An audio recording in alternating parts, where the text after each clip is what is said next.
as we look ahead to 2022, it's important for us to engage in a simple but effective reflection process and analyze how the previous year was, what the most important takeaways were, and whether it was a success or perhaps it was destined for the dustbins of history. Now join me, Aina Raiza Kweyo, on the 9th episode of It's a Quake podcast to unravel the year 2021. Now today, my darling, I am so excited to be hanging out with my friends. I am joined by Beauty with Brains, a Miss Namibia finalist. It's Chloé Brandt, who's also a legal candidate. And on the other side, I am also joined by my colleague, a seasoned journalist, John-Colin Namene. Now let's go meet them.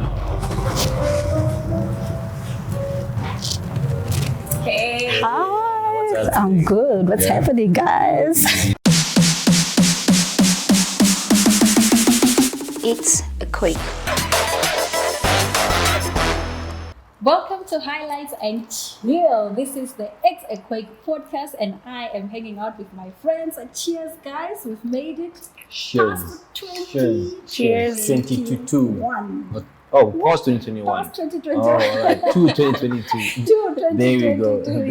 That's right. Now, when I think about my 2021, so we are here to discuss about that year. I say to myself, nonsensical nonsense. And you know why? Because it was my absolute worst year for so many reasons. So I want to find out from you guys, how was your 2021? And if you could describe it in one word, what would you say? A mess. A mess. That's 2 words, but mess.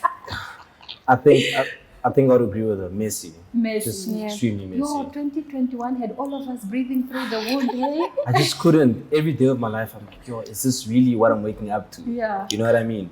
One day you're locked down, one day you're out of lockdown. Yeah. The other day it's the economy. Yo. The other day it's unemployment. The other day is political. You know what I energy, mean? Everything. Other day it's protests. Like, what's going on? But on you the know? positive side of things, there's a lot of growth as well. There's a lot of 100%. Yeah, let's not growth. forget. Yeah. Speaking of growth, what has it taught you? If you could be more specific about your growing journey. Quite a lot, but if I have to be a little brief and specific, it was there's a lot of growth in my career. Yeah. I graduated 2019. The degree was conferred upon me in January last year. Wow. So I returned from South Africa and I'm expecting a whole vibe, milk and honey, girl, just milk and honey. And listen, Promise the You land know, vibe, promise manna the from land. heaven. I felt it. I was humbled. Yeah, I was humbled.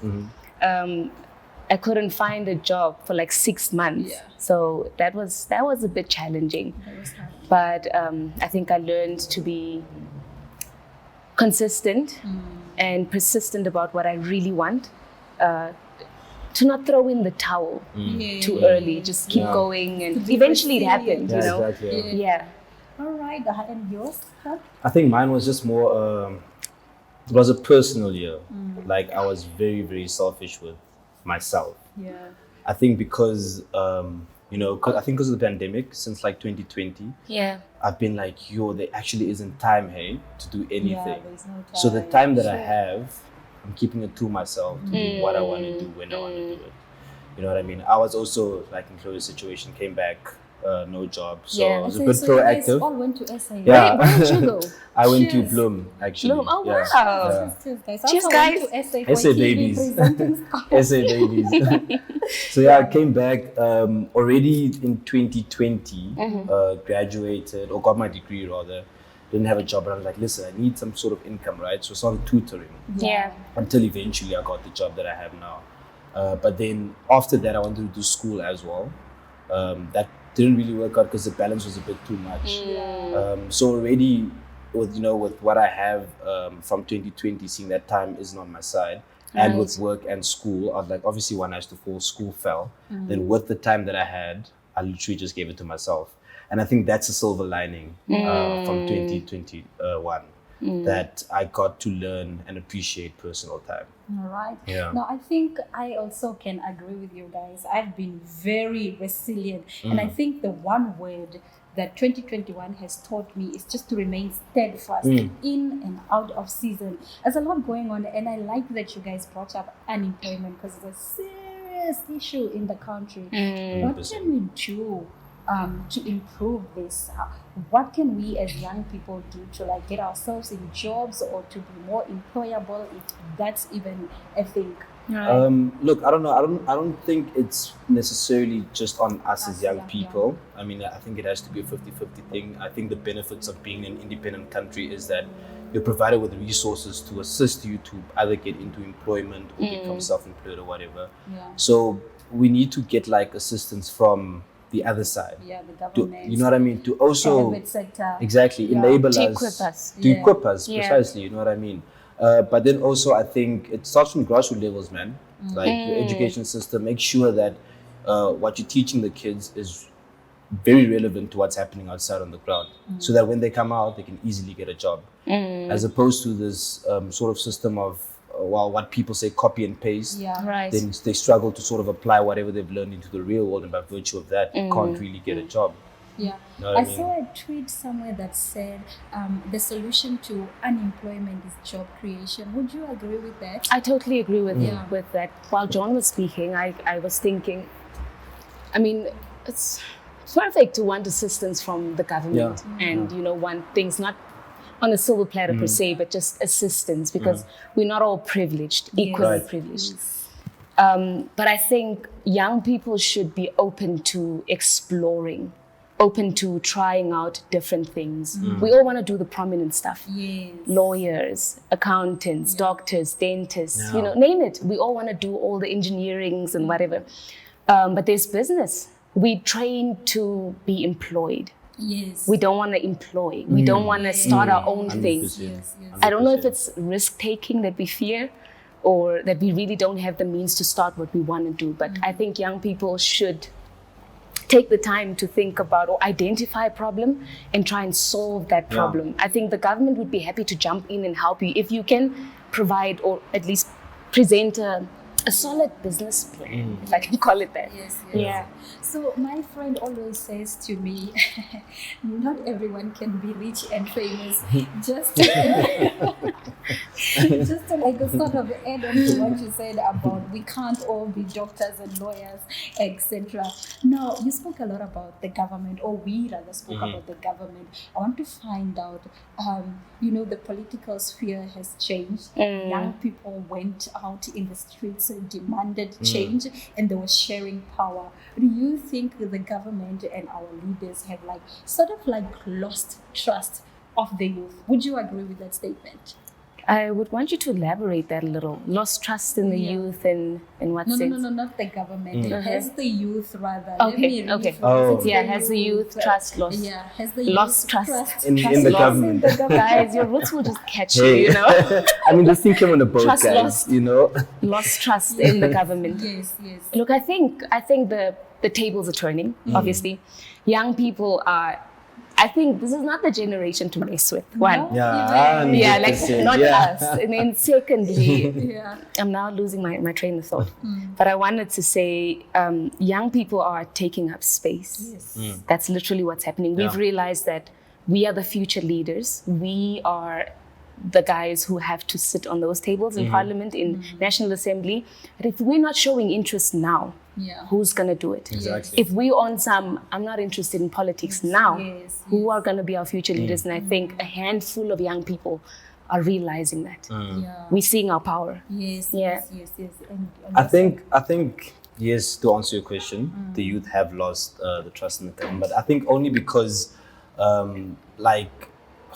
politics is sort of like losing relevance to young people. You know what I mean? Time has taught us one thing, that you always have to sort of adjust to, you know, the time of the day. So the style of politics now is sort of very archaic, and it now forces also young people out of, you know, the decision-making positions, the policy-making positions, the law-making positions. And young people want to be there because they have a lot to say. Because like Chloé said, this affects us. I mean, you always hear the politicians saying that, the youth is for, the future's for the youth, right? So if it is for us, then surely we should get involved. You know what I mean? Totally. And decide how tomorrow works out for us.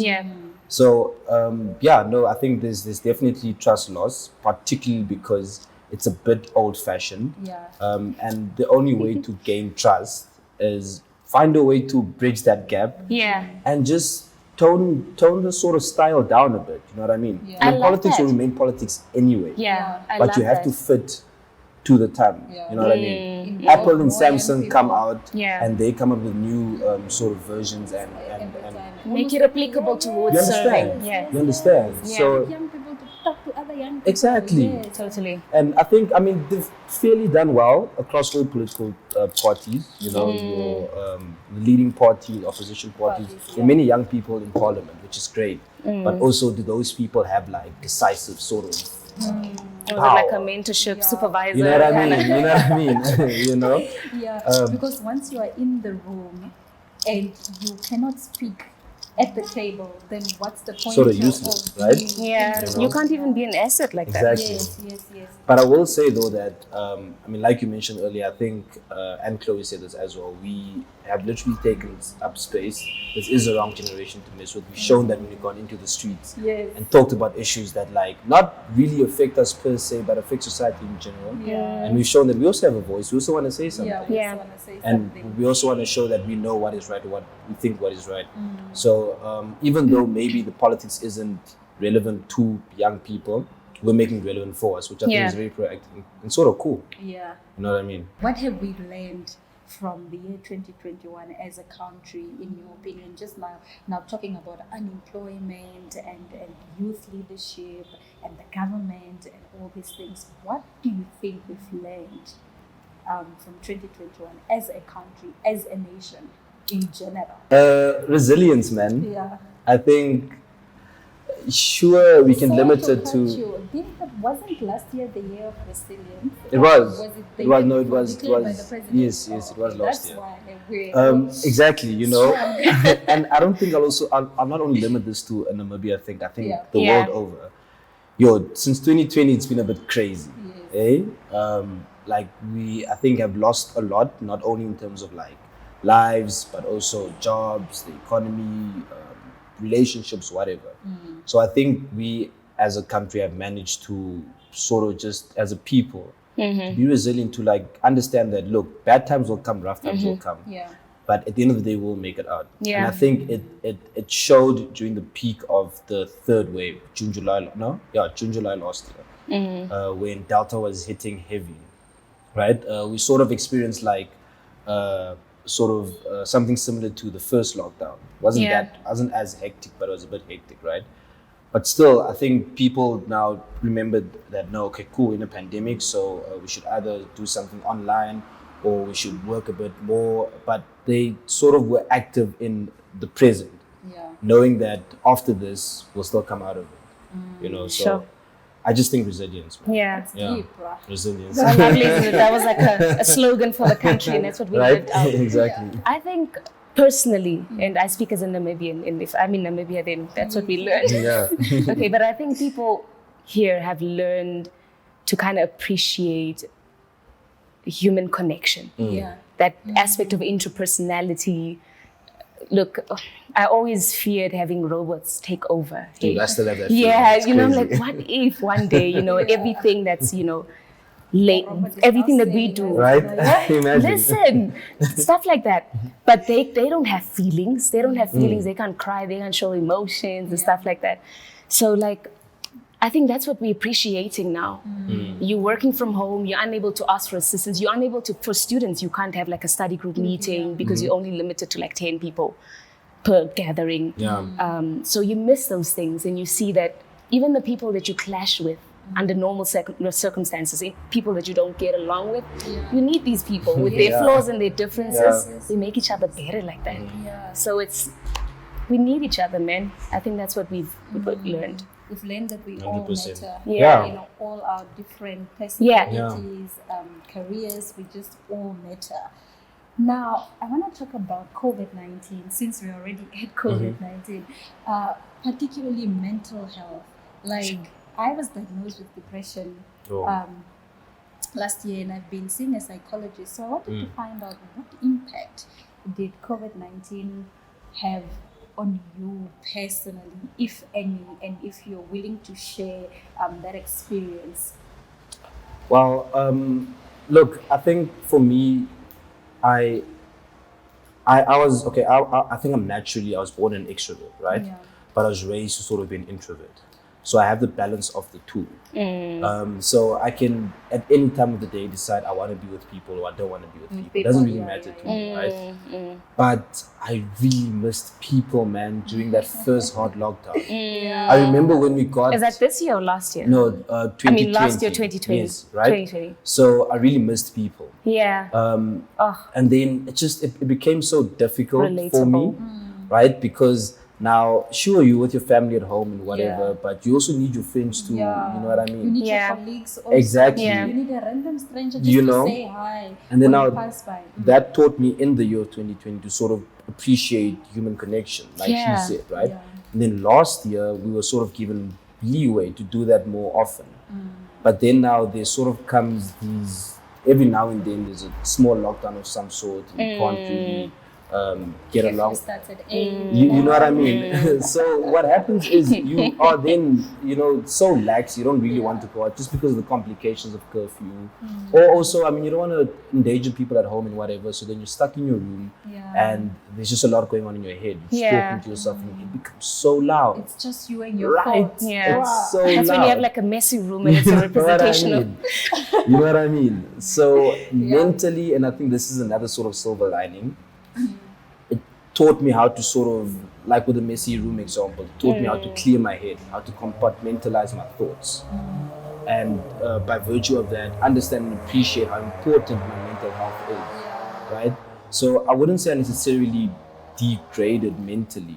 I think it sort of improved because I got time to appreciate how important Could it you is. focusing on the positive? Exactly, That's nice. So yeah, I mean, and also it gave me a chance to be there for other people that were going through A, B, C, and D. And I wasn't experiencing that, but I really knew that these are the symptoms. So that when I experience that, I know how to curb it because I gave this advice. Right, you know what I mean? right. So it was a silver lining for me. Yeah. Yeah. For me, also, it was in 2020 that it really hit.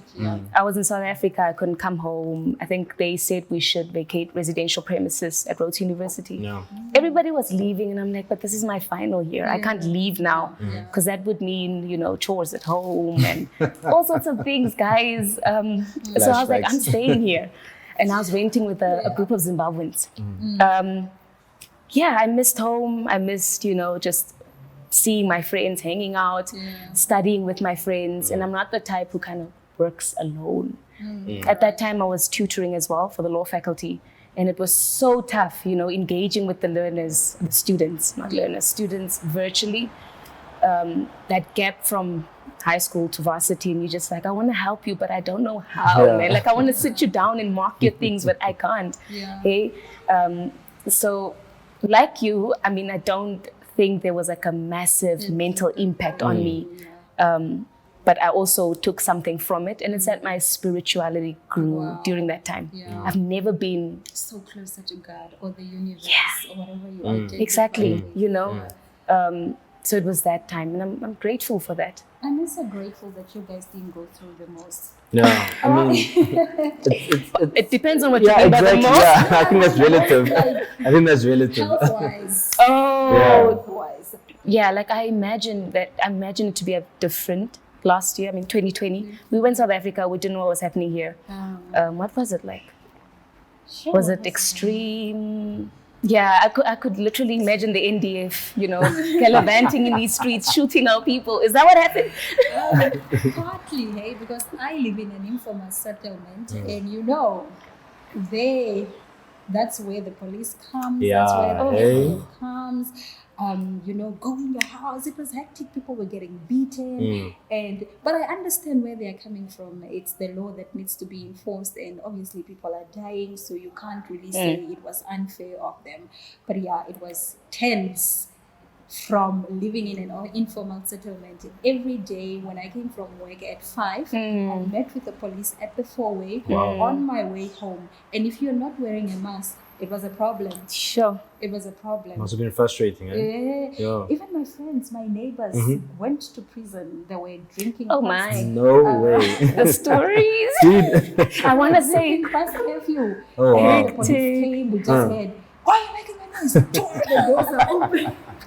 And the neighbors be like, Yeah, all neighbors were like, what's going on there? All the friends were like, we are praying, Oh, but wow. also talking over. Yeah, the you know. friends. You wanna know the tea. Oh wow. Anytime is tea time, You know. in the projects where I live. Now, we do thank you very much for joining us on the It's a Quake podcast. Please use the hashtag It's a Quake on Facebook, Instagram, and Twitter to follow the conversation and also keep it going. it's a Quake. Welcome back to It's a Quake podcast. I'm still chilling with my awesome friends, and we were just talking about the impact of COVID-19 on our mental health. And so now I want you guys to share tips. If somebody is like really going through a hard time right now, share some tips on how one can stay mentally healthy during a pandemic. This is how I would do it. Try everything.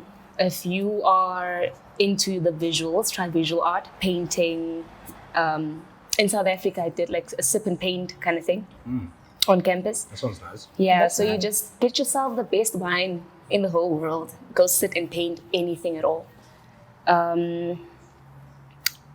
Karaoke maybe. Have devotions and worship nights with your friends. See how you can engage with people. Anything that involves being with people. Yeah. Yeah. So I think you can also go jogging. Yeah, Oh, 100%, that's if you're a fitness person. Literally. Yeah. Yeah. Read a book, just take your mind off things. Yeah. Literally. I think it's easier said than done. Definitely. Easier Always. said than done, right? Yeah. But for me, the first thing would be awareness is very important. Yeah. But again, that's easier said than done. Like, just be aware of how you're doing. Maybe not only mentally, but also physically, because everything connects, right? Your Yeah. body, your mind, your soul, your whatever, right? So just be aware of what's going on around you. If you're maybe too stressed at work, if there's a lot going on at home, realize how that might impact you, right? But also do activities, man. Yes. Go out, go painting, go wine tasting or wine sipping, go jogging. Activities are always so like refreshing because number one, they keep you busy, so you don't focus on like whatever it is that's Where like, you're bothering down you, So right? much into your head. Exactly, but also it's refreshing your mind, Yeah. right? Excuse me. It's refreshing your mind. You literally will go out jogging, and while you're jogging, you're like in a trance. Yeah. You're not like thinking about anything. Literally, you're thinking, but you don't know that you're thinking. Yeah. And the minute you come back, you feel so. Like it's- You knew. you know what I mean? You're new. Yeah. You're so new, right? But then also talking, man. Yes. And again, easier said than done, but Yeah. talking. Yeah. Maybe more also in a casual sense. So if it is that you go to a psychologist or whatever, find a psychologist that makes you very comfortable. If it is that you want to talk to one of your parents, you always have a favorite, or you always have that parent that you can talk to openly. Talk to that parent, or talk to that sibling, that friend. But don't make it like, friend, I want to talk. No, Yeah. it's like, Just normally. so today I had a don't make it stressful weird. day. Yeah. You impacted me. And cry if you must. Just like, offload. you Don't know what I warn mean? Yeah, exactly. Don't warn. You know what I mean? Yeah. So, and I think also probably just accept your emotions for what they are, man. Yes. You want to cry at that time, Yeah. go out. Emotions. You know what I mean? Yes, Like, yes. let it all out. Let your eyes come bawling out. Wow, man. You know what I mean? Like, Yeah. accept and understand that maybe you're frustrated in that moment. Yeah. Deal with your anger. That's good Be advice. frustrated. man. Be angry. And if you don't know how to deal with it, learn. Learn. Yes, It's very learn important. And also, Sure. just to add on that, I think if some people don't have anyone to talk to, I think another thing that you can also do is just write letters. Yeah.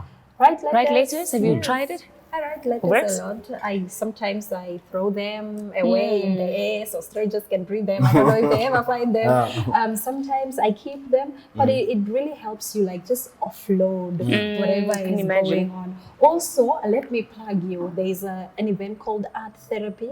Happens at Bar, Boutique and Cafe. So you can also go to that if you are into some arts. I know that the National Art Gallery always has like exhibitions abortions. You can go there and check that out. So let's talk about social concerns. Last year was very hectic. And there were debates about abortion, same-sex marriages. People went to court. I want to find out, what is your take on that? Particularly, how can we engage in these conversations and learn from one another without like us fighting each other or casting each other out or like being mad? Because people don't talk for a long time when it comes to these things. It's like the dog and Gaza beef back in the days. I do. But I was on the Omalite side of things. You don't want the beef. So what is your advice regarding that? How would you encourage us as young people or just as Namibia in general to engage in more constructive conversations? I think it's doing it like this. I mean, sitting down, having a casual conversation on very important matters. That then spreads, the word to the one person. Then they will go talk to their mom about it, or they will go talk to who else about it, right? I remember when the abortion protests were at their peak last year, right? And I went there, right? And then I went home and I told my mom that I attended the protest. I was part of the protest. Obviously, she reserves her own opinions about it, right? But it was also a difficult conversation to have between the two of us. But eventually, I realized that she wasn't so, vehement on her sort of like opinions. At a point, she was willing to listen, right? And that's how it starts. Just have a conversation with anyone and everyone, right? But then also, I would say, what we did last year, just keep on doing that. Let's take it to the street. Let's make people uncomfortable. Apply pressure. Guys. It's a good thing we all started in South Africa and we saw how it's done that side. They stand by each other. Exactly. They stand for one good cause and they go for it. Here we have we have cowards around here, but we're learning from our neighbors, and that's good to see. And I like what you said, man. Like it's having platforms like these where we can share and because I think, sorry to cut you, I think the minute you make it a bit formal, and this I come again to the whole politics being very sort of archaic. The minute you make discussions formal, young people, especially our generation, the internet babies, ADHD babies, lose interest in such conversations. Formal structured conversations don't matter to us. And the aim is to kind of educate them. You understand, right? So also in regards to abortion and same-sex marriages, for instance, it's now we're in the age where society matters more than anything, right? So their voice is very important, but their voice won't be heard in the chambers of parliament or behind closed offices and whatever, where they, these formal sort of very high profile conversations. No, let's take it to the streets. Let's have community hall meetings, for instance. You know what I mean? It's like, for instance, what the First Lady does. I really like her approach in having conversations, because she herself has managed to bring down her tone to fit the young people. And that's so important, and whether you mean it or not. It's the fact that you're doing it. Someone out there heard you. Someone listened. Someone took away. So I think it's a conversation thing, man. All right. We are all employed. Yes. Yes. You are a legal candidate and we are journalists. I want to talk about black text. My worst nightmare is black text killing the youth. What would you say? Is it a thing to you in your life? Are you being black text? Look, I'd be lying if I said it's affecting me right now. I can almost foresee it happening in the near future, next 3-4 years. Right now, not so much. I think my relatives are a bit lenient. Also, they're giving me some time to get... They just build momentum with the finances. Once they say the girl bought a polo, then they That's come. when they want to come. But I want to say, it's not... The problem is not us supporting our less fortunate relatives. It's not assisting a brother or a sister go through school, get to varsity. The real issue is black techs being put on, black people being seen as the cause of black techs when we're the victims of it. Do you understand? I don't know if I'm making sense. 100%. It's a structural issue. It really is a structural issue. It dates from years ago, and unfortunately, when whichever forces had the chance to deal with it, that wasn't dealt with. And now these are the repercussions of not having dealt with that situation. Yeah. And if a sort of very firm decision isn't made around the position and the situation and circumstances of Black people, nothing's going to change. This is going to keep on going on. But then also that firm decision will sort of impact a lot, because we've already like become used to the situation that 3 out of 5 Black people will make it and the rest won't, right? It's quite scary. You know what I mean? That is the reality, and that is the way it's set. It's been like that for the past 30 years, if not more, you know? Yeah. So, like Chloé said, it's a structural issue. It's not my fault that I have 5 family members that can't, unfortunately, make ends meet. You know what I mean? Yeah. But how it has affected me personally, look, I don't think by any stretch of the imagination that I am at the top end or at the bottom end of like the economic total pole, right? But I would say that I think I'm a bit privileged, and that my parents, especially for now, and my even extended family members, can assist me with the issue of Black tax now, because like Chloé, I can foresee that coming for me. But in this very moment, my family is set enough to sort of make those decisions for me. Right. Because if they weren't there, I would have been there. But they're set enough now. So they sort of give me a leeway. But it's coming. There's no doubt that it's coming. It's definitely coming. I'm happy for you guys that you're not experiencing it right now. But for those of us that are experiencing it, I just want to say to you, don't overstretch yourself. If you can't, you can't. And there's absolutely no reason for you to feel bad, because you genuinely can't. Exactly. You want to help, but you just can't even help yourself. So how are you going to help somebody else? Precisely. Yeah. So we are on a media literacy platform. What is the importance of media literacy? Why do you think, we spoke about education, why do you think it's important for us to like take education seriously, for us to like make education fashionable for our young children? Personally, I've never seen communities develop without education. So what is your take on that? Why do you think education is so important? Formal education or informal education. I like that. That's exactly what I'm thinking. Literally. Wow. Wherever you can get education from anywhere else. For instance, any form of education is important. You go. Sorry.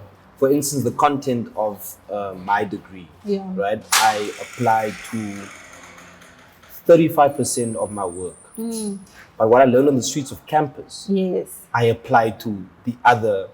My math is off now. It's 75, 65. Right? You know what I mean? I'm also doing the math. That's a bit off.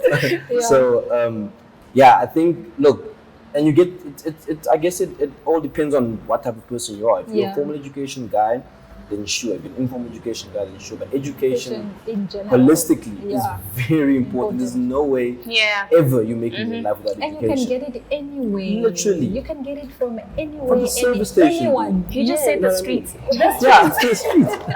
I learned a lot. I would say, I mean, totally, I agree with you, and I wouldn't want to add, but I must say, and I keep saying this when I get the opportunity to advise or sort of motivate someone. They saying education is the key to success. Yes. But it's been years, and like the locks have changed, man. Right? The keys are, I don't know, maybe in Great Britain. For us Africans, we don't know. The locks have changed. What you need to do is take up space. You literally need to try everything. Use all your talents. That's what I always say. You shouldn't be confined to, I'm not just a lawyer. I'll use myself as an example. I'm not just a legal practitioner. That's great, you know, honest degree, whatever. But I'm way more than just that thing. I'm not Chloé the lawyer. I'm not Chloé the model. I'm not Chloé the firstborn. I'm Chloé everything, man. If I want to paint, I'm painting. If I want to sing, I'm singing. I love it. So that's the kind of attitude you need to have. Like, try everything. All right, let's talk about social media, right? A lot of people have Twitter fingers, Facebook fingers, Instagram fingers. People are so comfortable talking a lot of nonsense behind their screens, man. And cyberbullying is a thing right now. What would would you say to somebody who's being cyberbullied right now? Either way, can be offline. Offline is not even cyberbullying, but you know what I mean. Yeah, online and offline. Just bullying in general. Encourage someone. If I may, I think the problem already, for instance, with cyberbullying, is that there is no, on local scale, like a regulator of some sort. Yeah. We can't run to CRAN, for instance, and say, who on Twitter said I'm ugly. Yeah. You know what I mean? I can't do that. People go to lawyers, just to interrupt you. People go to lawyers and those things get thrown away. Am I right? Sure, exactly. Defamation of character. But also, how much money it's also does like that cost? What ground are you reporting this on? You know, is it like... And if you also aren't like educated enough, will you really run to a lawyer if you don't know what to go? It all comes down to knowing your rights, knowing what protects you. Yeah. So I think to bullying in general, again, easier said than done. You have to tell somebody. Yeah. Otherwise, it's not going to stop. Yeah. Because clearly, or seemingly, you're in the situation because you're either at a disadvantage of some sort. You have your foot is on. Sure. You know what I mean? Sure. Yeah. Right? So you can't help yourself. So somebody has to help you. You have to talk. Wow, Otherwise, you're going to be in that position. Yeah, forever. So unfortunately, it's very difficult, especially for like people being bullied, because already you're such a, I'm assuming, like vulnerable person. Yeah. Why would you now go run to somebody and tell them about your issues if you're already vulnerable? And this is why you're being taken advantage of. Yeah. It's very difficult to tell somebody in that situation what to do. But if I had to tell them to do something, just tell anyone about it. I'll speak from a perspective of being a bully in primary. By being a bully, I don't mean like bully, but I was in a superior kind of position where if people wanted to play with us, they'd be like, ask Chloe. You know? You know that girl, you know, the sharp hair girl kind of vibes. Yeah, in primary school, and then I got to high school, grade 7 into grade 8, I was bullied. Right? There was this, So both ways. When I was a bully, or when I felt like I was in control, what gave me power was that no one ever reported. Right? No one ever had the courage. So that's, I really like what you say. I mean, it's not the easiest thing to do, but once it's reported, that's where it ends. And then the solutions start coming in from there. Yeah. All right, so any final words? What are your final words? We are in 2022 right now. Please speak success into our lives, man. Encourage us, set us on fire. Make time for yourself. Very, very important. Be sure to tell people what you think, but also be sure to be very, very confident and active about what you want in your life. Sure. Yeah. Flames right there. Greatness is You can't, actions. You can't just say, I want a lemonade. Yeah. But you don't have the means to get a lemonade. You don't go work to get the means. It reminds me of manifesting queens and kings. 100%. Just like candles. 11 if you must, dude. Candles if you want. Come on. Pray if you want. You know what I mean? But actively speak on what you want. Sure. Because, my friend. Because who's listening? The universe? Who's listening to you? Exactly. You know what I mean? Yeah. So, like, I feel like already the pandemic has taught us that life isn't really what you dream about. Yes. If I told you about the dreams I had pre-COVID, I thought I was going to be rich and famous by the age of 21. Hey man, I was going to be rubbing shoulders with 30 under 30. You know what I mean, right? So the pandemic has shown you that it takes a little bit of hard work and luck, but more hard work. Yeah. And the only way you can really like push yourself to work hard is if you actively speak. Then you know, oh man, I have to work hard anyway, so I might as well. Then you get up and do it. Yeah. But I was always the guy that hated hard work because I was like, I'm smart, you know what I mean? I can work smart and not hard. Yeah. But eventually life will teach you to work hard, dude. There's a time for it. There's a time for everything. Yeah. It's like you reading my mind, hey? It's like we're on the same wavelength. But maybe it's the pizza, guys. I think so. Okay, I was going to say, have a vision. COVID really has taught us to not make plans, rigid plans that if it doesn't work out, you're a mess. Have a vision, and a vision is different in the sense that you write something down and you have like an action plan for it. You know what you're going to do to get to it. I'll take 3 areas of your life. Spirituality. If you want to grow spiritually, you need to engage, read the word, make time for God. Not a morning prayer and, a night prayer, just really studying the word. And that will mean spiritual growth eventually. Fitness, if you want the abs, if you want the glutes, you're going to have to work out. And you need to plan not plan per se, see what you need to do to get there, right? Academics, your vocabulary needs to improve. What you gotta do, buy novels, invest in buying books, read, pursue a master's degree if you already have an honors, stuff like that. Just find ways to make yourself a better person, because you're not going to inspire people by being a wealthy person alone, right? If that's how you define success. Success for me is not money, it's my story. If I'm invited to speak to young people and I leave them in awe, they're like, wow, man. And I haven't even quoted a proverb or whatever. It's my story. And that's what people are looking at. What have you done? Where have you been? What have you done for other people? You can only do for other people if you've done for yourself, really. So like you said, 100%. Make time for yourself. Grow. This year, just grow. Profound, guys. I would maybe just add, keep going, man. Keep going. We all need that every day. Keep going. Honestly, it's not going to be easy, but as I said from the beginning, steadfast. In and out of season, just remain steadfast. Yes, 100%. Right. This has been such an amazing, fun, enlightening conversation. And I am so glad to have hanged out with you guys, man. Cheers. Cheers. Cheers. Ending already. All right. My name is Aina Raiza Kweyo, and this has been It's a Quake podcast. Now, a new year is an opportunity for you to grow, dream big, and chase your dreams and achieve. Remember, not even sky is the limit. From myself and my friends, we wish you all the best and may all your dreams come true. Be well. It's a Quake.